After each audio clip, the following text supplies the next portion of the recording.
xong là cũng tuần sai con giờ hoa tiệc cái mấy lần chơi lên nè nó lúc ý định tôi vẫn thi cầu trâu xong áp hành của chi thì tôi là cũng tuần sai con giờ mẹ mẹ hoa cái mấy lần gì lúc mà gì lúc thêm mà dạ tuần gì lúc tôi là tuần sai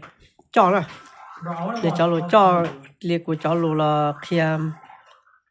mong ở luôn này thì đó chỉ như chùa khi thì có hai chỗ tàu hoa ở luôn nào phong là tôi bây giờ mong này có bây giờ mong là这啥啦có nhiều nhóm nên thế nữa nè của chúng thành con sợ tụi nó nè tụi mình chạy cái mấy lạ mình sẽ lên nè nhiều chỗ nào phong sống tôi là tụi này nè này有冇咁忙啦呢？有主啊，lúc này chỉ theo lúc này tôi先做总裁nó nè